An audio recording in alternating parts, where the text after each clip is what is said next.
Hello everyone. तो आज हम लोग स्टरलाइजेशन टेक्निक की एक बहुत इंपॉर्टेंट टेक्निक टनलाइजेशन के बारे में पढ़ने वाले हैं। ये एग्ज़ाम में डायरेक्टली क्वेश्चन आता है इससे। ओके, और ये बहुत ही इंपॉर्टेंट है।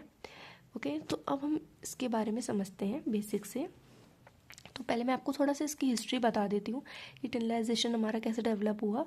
तो 1870s में एक जॉन टिंडल नाम के फिजिसिस्ट थे। उन्होंने टनलाइजेशन डेवलप किया था, इस प्रोसेस के बारे में बताया था। उन्होंने देखा कि कुछ बैक्टीरिया है ना, वो हीट से डायरेक्ट नहीं मर रहे। उनको हम ऐसे स्टरलाइज नहीं कर सकते मटेरियल को जिन पे कुछ बैक्टीरिया हैं, वो डायरेक्ट मर ही नहीं रहे, क्योंकि वो स्पोर्स बना ले रहे हैं बार बार। और स्पोर्स बनाने के कारण स्पोर्स जो होते हैं वो हीट रेजिस्टेंट होते हैं, तो वो किल ही नहीं हो रहे हैं। तो इसीलिए उन्होंने ये टनलाइजेशन प्रोसेस दिया था। ठीक है, इसमें उन्होंने बेसिक बताया क्या था, पहले मैं ऐसे बता देती हूँ आपको, फिर हम पढ़ते हैं। तो इन्होंने ये प्रोसेस जो था, ये 3 दिन उन्होंने लगातार, जिस मटेरियल को हमने स्टरलाइज करना है उसको 3 दिन लगातार हम हीट देंगे, और उन 3 दिन में हम सारे जो हमारे बैक्टीरिया हैं उस पर उनको किल करेंगे। ओके, अब आपको बेसिक आइडिया हो गया इस प्रोसेस में हम क्या करने वाले हैं। तो सबसे पहले हम इसकी डेफिनेशन पढ़ते हैं टनलाइजेशन की, कि क्या है टनलाइजेशन। तो tyndallisation is a physical method of sterilisation in which a material is heated at 100 degrees centigrade for 30 minutes on the 3 consecutive days to destroy vegetative cells and bacterial cells. Okay, bacterial cells को, मतलब bacterial spores को और vegetative cells दोनों को destroy करने के लिए 3 दिन तक लगातार उसको 100 डिग्री सेंटीग्रेड पर 30 मिनट्स के लिए हीट देंगे। ओके, अब हम इसके प्रिंसिपल की बात कर लेते हैं। तो प्रिंसिपल से पहले मैं आपको प्रोसीजर समझा देती हूँ, तो आपको ये सब ज़्यादा अच्छे समझ में आ जाएगा। तो प्रोसीजर क्या है, मैंने बोला कि 3 दिन तक लगातार हीट देनी है सारे हमें बैक्टीरिया को किल करने के लिए। तो पहले तो हमारा एक मटेरियल है जिसको हमें स्टरलाइज करना है। ठीक है, मटेरियल लिया, पहले दिन हमने हीट दी उसको 100 डिग्री सेंटीग्रेड 30 मिनट तक। तो क्या हुआ, जो पहले से बैक्टीरिया प्रेजेंट थे वो तो मर गए, ठीक है, और जो स्पोर्स थे वो सर्वाइव कर गए। अब मैंने उसको कूलिंग पे रख दिया। ठीक है, फर्स्ट डे के बाद मैंने कूलिंग दी उसको, तो जितने भी स्पोर्स थे, मतलब जितने तो नहीं, आधे स्पोर जर्मिनेट कर गए, क्योंकि सारे एक बार थोड़ी कर जाएंगे। ठीक है, तो स्पोर्स जो थे वो जर्मिनेट कर गए। अब सेकेंड डे मैंने दोबारा से उसको हीट दी। अब हीट दी तो जो थे हमारे स्पोर्स आधे मर गए। अब दोबारा जो थोड़े से बचे हैं फिर से मैंने उनको कूलिंग के लिए छोड़ दिया, तो वो फिर जर्मिनेट कर गए। अब थर्ड डे तक हमारे सारे ज़्यादातर स्पोर्स बैक्टीरिया में कन्वर्ट हो चुके थे। अब आप दोबारा से हीट दीजिए 100 डिग्री सेंटीग्रेड 30 मिनट तक, तो सब हमारा सारे बैक्टीरिया स्पोर्स सब खत्म हो जाएंगे।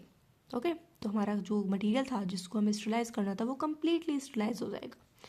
तो ये हमारा प्रोसीजर था 3 दिन तक का। ठीक है, अब प्रिंसिपल, अब आपको अच्छे समझ में आएगा क्या, अगर हमने some bacteria form heat resistant spores, कुछ बैक्टीरिया हैं वो स्पोर्स बना लेते हैं। ठीक है, और उसके बाद फर्स्ट हीटिंग पे मैंने आपको बताया कि वेजिटेटिव सेल्स वो हमारी किल हो जाएंगे, मतलब जो बैक्टीरिया बन चुके हैं स्पोर्स सर्वाइव कर जाएंगे। अब ड्यूरिंग कूलिंग ये स्पोर्स भी जर्मिनेट कर जाएंगे वेजिटेटिव सेल्स में, और नेक्स्ट हीटिंग में हम उनको किल कर देंगे। तो 3 दिन तक ये प्रोसेस करेंगे, हमारा कंप्लीट स्टरलाइजेशन हो जाएगा। अब इसकी टाइमिंग क्या क्या है अच्छे से याद रख लीजिए, 100 डिग्री सेंटीग्रेड पर 30 मिनट के लिए 3 दिन तक। ओके, अब इसके कुछ हम लोग मटेरियल देखते हैं ना, कि कौन से मटेरियल को हमें टनलाइजेशन करना है। हर चीज़ में थोड़ी यही टेक्निक लगा देंगे, सबकी अलग अलग मटेरियल के लिए अलग अलग तरीके से हम स्टरलाइज करते हैं। ओके, तो टनलाइजेशन प्रोसेस हमारा किन तरीके के मटेरियल के लिए रिक्वायर्ड होता है। तो शुगर कंटेनिंग कल्चर मीडिया के लिए, दूसरा gelatin and egg containing media के लिए इसका यूज़ कर सकते हैं हम, सीरम मीडिया के लिए कर सकते हैं, हीट सेंसिटिव लेबोरेटरी जो मटेरियल है उसके लिए इसका यूज़ कर सकते हैं। ओके, जो हीट सेंसिटिव है, बहुत ज़्यादा हीट एकदम से ज़्यादा टाइम के लिए नहीं वो मटेरियल बर्दाश्त कर सकता, तो उसके लिए भी है। ठीक है, अब एडवांटेजेस देखते हैं। Effective against spore forming bacteria, जो बैक्टीरिया हमारे स्पोर्स बनाते हैं ना उनके लिए बहुत इफेक्टिव है, क्योंकि वो जर्मिनेट कर जाएंगे अगले दिन। ठीक है, तो उसके लिए अच्छा है। यूज़फुल फॉर हीट सेंसिटिव के मटेरियल के लिए भी अच्छा है, क्योंकि हम बहुत टाइम तक लगातार हीट नहीं दे रहे हैं ना, उसके लिए अच्छा है। सिंपल मेथड है, कोई केमिकल की हमें ज़रूरत नहीं है, तो इसलिए अब कुछ डिसएडवांटेजेस की बात कर लेते हैं, ठीक है। टाइम कंज्यूमिंग है, 3 दिन तक टाइम आपको देना पड़ेगा स्टरलाइज करने के लिए एक मटेरियल को। तो अगर कोई चीज़ हमें जल्दी चाहिए स्टरलाइज, तो उसके लिए हम इसका यूज़ ही नहीं कर सकते।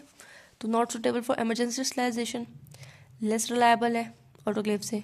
ओके, इंपॉर्टेंस की बात करते हैं तो used when autoclave can not be used, जो ऑटोक्लेव का यूज़ नहीं कर सकते तो हम इसका यूज़ कर लेंगे। इंपॉर्टेंट माइक्रोबायोलॉजी एंड लेबोरेटरी में इसका यूज़ कर लेते हैं। ओके, तो आपको टिनलाइजेशन का प्रोसेस समझ में आ गया होगा।